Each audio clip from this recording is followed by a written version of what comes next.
Hi, I'm Deborah. Welcome to my channel, Elevated Energy, where I help people heal, grow, and ultimately glow. I love to help people raise their vibration by sharing information about personal growth, wellness, and spirituality, because these are the things I've been interested in my entire life. So this is a week 2, or I guess it's a week 1 update for my self-discipline project. So I started the project a little over a week ago, and I completed my preparation week. And during this week, it was when I explored apps, kind of tested out my habits and my routines and things like that around it. And so I want to give an update on how all of that's going. So the first thing I wanted to do is just celebrate a win. I had an awesome win. So one of the challenges for me, something that had been a block for me, is editing videos. I like making videos, and I used to have a fear of what other people would think of the videos, and I was able to work through that a while back, but I've had this block around sitting down at the computer and editing the videos because it's something that I'm not familiar with, I don't have a lot of experience with, it takes me longer to do it, and so I was just intimidated because it's not always fun to do something you're not great at first, when you're kind of just like clunking along and you're still in the learning stages, you don't feel particularly adept.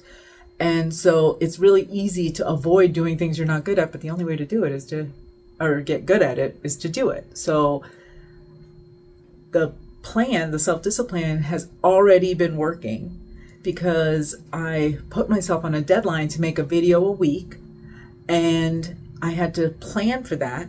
I planned the days and times I was going to shoot the video, record it, then edit it and post it. And so I planned and scheduled everything. And when the time came, I made myself sit down at the computer and do it. And I did. And I posted my first video and it worked. And I'm just so proud of myself because I actually, this is what the self-discipline project is about. It's about creating a plan to do the things that I really want to do, but seem to have trouble getting to. And with a plan and actually implementing that plan and practicing self-discipline, because it is a muscle that I have to exercise, I've been able to do that. And so, yay me, I did it for my first week. I actually did the first video and I'm really proud of myself. I actually made a YouTube short the day that I actually completed editing the video and posted it because I'm so excited. And so that was kind of a bonus video that I did. So it's so interesting because I had this block for so long about creating videos. And now suddenly I broke through the block and I'm kind of loving making videos and I'm loving editing them. So I felt that I would. That's why it was something I was always interested in. But it's just amazing how quickly I can progress, having moved through the block, having really made space for and pushed myself to work through the block. And I say all that to remind you that it is possible, that the fears that have been holding you back, the things that you have been dreading, the things that haunt you at night when you think about your dreams and you wish you could act on them, when there's things that you always wished you could do, whether it's lose 20 pounds or climb a mountain or train for a marathon or whatever it is, you can do it, but you have to get committed. You can't let yourself off the hook. And so that's what I've been doing and it's working. So this prep week has been about test driving habit tracking apps, which is one of the great things I love about actually tracking habits, is the satisfaction of checking them off on the app. And so I did test drive a few apps and I was disappointed that there were quite a few that said they were free, but they weren't really free. They were a free 7-day trial or 14-day trial, but they didn't stay free. And so ultimately I ended up settling on HabitNow, which is free up until 7 habits. So you can enter 7 habits for free, which was more than enough for me for the purposes of this project. And so I entered my habits, and I'll end up doing a separate video showing my habits and how I'm tracking them and how that's going. So that has been working out pretty well. I really, for the first prep week, I was kind of test driving my habits, kind of figuring out how much time do I need for them, when do I schedule them. And so I didn't worry too much about whether or not I met my goals for that week, but I did do pretty good. But I wasn't really counting that week. That was really, again, just a test drive week. So the other thing that I've been doing during my prep week is listening to this book. So the book I selected is called No Excuses, The Power of Self-Discipline by Brian Tracy. And so far, it's been a pretty great book. He spends a lot of time in the beginning really talking about character and integrity because they're all related to discipline. And I'll do another video just going more in depth and kind of summarizing and pulling out some of the great learnings I got from this book so far. I'm about a third of the way through. It's a 6-hour audiobook. But I will say that one of the tidbits that I really love that I got out of this first prep week, just listening to it, was the idea of mindstorming. So as you can imagine, mindstorming is like brainstorming. You know, you kind of come up with a lot of ideas, but I really loved his take on it, his angle on it, which is that you set a goal, and he has his own process for goal setting that I'll probably cover at another time. But you set a goal, you write it down, and then what you do is you take out a sheet of paper, you write your goal on top, and you do what he calls mindstorming. You try to come up with at least 20 things that you could do to achieve your goal. And you just let your mind run wild and come up with any and all kinds of ideas. So, and I really love this because so many times I get stuck trying to be linear. It's like when I go through my writing process as a writer, it sometimes happens where I want to like write and organize everything perfectly from the beginning, which is just like running, like, it's like running up a mountain. It's really hard. There's no way to do it, at least not for me. It's much easier to like write and let ideas flow and then reorganize and edit after. And so, and it allows you to just think freely. And so that's what this mindstorming method is about. It's just like come up with every idea possible to achieve your goal and don't limit yourself. It allows you to think outside the box, to be creative, to not worry about whether it's a good idea or a bad idea, because bad ideas sometimes lead to good ideas. So just giving yourself space to really mindstorm all the possible things, all the actions you could take, all the things you could do, people you could connect with that can help you achieve your goal. And so I really loved that. And that so far is like one of the best things I've pulled out of the book. I have not had a chance to do my mindstorming yet, but I'm planning to do that this weekend and will definitely share how that process goes. So I'm still in the middle of week 1, so I can't fully report on my consistency with my habits yet. However, I will say that it's going really well. For my exercise habit, just to give you an idea how I structured it, because I really find that how you structure it is really important to actually getting it done and thinking about, because you've got to plan to execute. So structuring it, planning for it, scheduling it is vital to actually performing the habit and practicing self-discipline. So with my exercise habit, what I have been doing is doing a 2-hour morning block that includes 30 minutes of exercise as well as just my whole morning hygiene routine, brushing my teeth, bathroom time, getting dressed, and even time for meditating. So I give myself 2 hours to get all of that stuff done in the morning.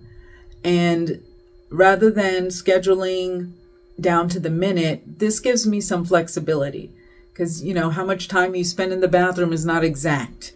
How much time it takes to make your cup of coffee is not exact. And so just by giving myself a block, I feel like I can stay on target. And so I've been scheduling my exercise for that time of day within that 2-hour block. And that's been working. However, I also give myself lots of flexibility.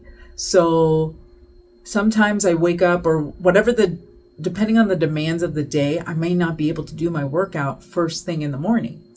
And so I allow myself to do it at other times of the day. Sometimes it's a lunchtime walk. Sometimes it's an evening session of exercise or body rolling and muscle work. And so I just give myself that flexibility. I prefer to exercise in the morning because it wakes up my body, makes me feel energized, warms up my body so that it's limber for movement, but also increases the blood flow to my brain and just prepares me for the day. So ideally, I'm going to have my exercise first thing in the morning, but I recognize it might not always be that way. So I give myself flexibility in terms of how that happens. I look forward to being able to share more about my progress after week 1 is complete. I'll definitely be making a video discussing how I did and what my habit tracking looks like, and I'll show all of it in the app. So there is a goal that I did not meet this week, and that is my goal around publishing my blog. I wrote a blog and was in the final edits and then decided to kind of shift gears. So what happened was I wrote this blog with an update about everything that I've been doing and more details on the app, the features, and how things are going, how I'm structuring, executing my habits. And then I started doing some research and some reflection and journaling. And I realized that I really love making the videos and I love editing them. And that I would really like to focus on creating content creation for YouTube as the primary platform for me. And so that kind of shifted things for me. So I'm still going to have my blog, but it's really not going to be as updated as regularly. And it's really going to point to my YouTube channel. And so that was a shift for me. So I'm in the process of changing my plan. And I actually thought to myself, I created this project and I'm supposed to do a blog post and a video a week. Maybe I should wait till the end of the project to make any changes. And then I thought to myself, the point is not to do the project as it was designed for its own sake. The point is to actually work towards my goals. And if I really love creating and sharing videos, then that's what I need to do. And it's okay to change the plan. So I say that because I really want to encourage you to have flexibility in terms of the plan that you create. It's not about letting yourself off the hook or avoiding things, because I actually love writing. But I'm realizing that I love creating videos even more. It's just more dynamic, and I think it can reach more people, because I know that personally, I read a limited amount of things, but I watch a lot of videos and I listen to a lot of videos. So I feel like creating videos is going to be more impactful than focusing on writing a blog. And because time and energy are limited, I want to really focus my energy where I think it can make a difference. And it's here on YouTube, because ultimately my goal is to help people. I've been in this space of personal growth for decades, for my own well-being, for my own growth. And I want to share what I've learned with others and inspire other people to take better care of themselves, bring out the best of themselves, to heal wounds and hurts that might be holding them back, and to grow and then glow. But in order to do that, I have to really be conscious of the platform that I'm using and the best ways to reach people. And like I said, the truth is I kind of love working with video way more than I thought I would. I knew I would like it, but I love it. And I love editing and I love making the videos. So this is really exciting and it's a change for me. So I did not post a blog this week. I instead made 2 videos. So I am in the process of editing both of them. So I'm still also, and since I just made this change recently to the plan, I'm really thinking about, okay, what's the timing for the videos? My goal is now 2 videos a week. So I need to just think about scheduling, recording, editing, and posting the videos. That's what this is for, because I want to help people and I want to share what I know and what has worked for me, and also learn from what other people have done and what's worked for them. So I really invite and encourage feedback and comments. And I am towards that goal. I am going to be definitely doing some mindstorming in the coming days, and I'll share that process because this is really important to me. It has been a lifelong dream of mine from the time I was in middle school. I wanted to be a journalist, and I really believed that my writing would help bring about world peace. And because I just felt like I read so much, and I felt like words had such a deep impact on me. And if I could do that for other people, it could change the way people think. And now we're in a new era, and I can use video to do that and honestly reach a lot more people, because there are a lot of people that don't read. They're not going to pick up a book, but they'll listen to something or they'll watch a video. So that's my goal with this. And I'm really excited to share it with all of you and to share my journey. And if you got anything valuable out of this, or you're interested in seeing more, please like and subscribe. I'm excited to be here and produce more content.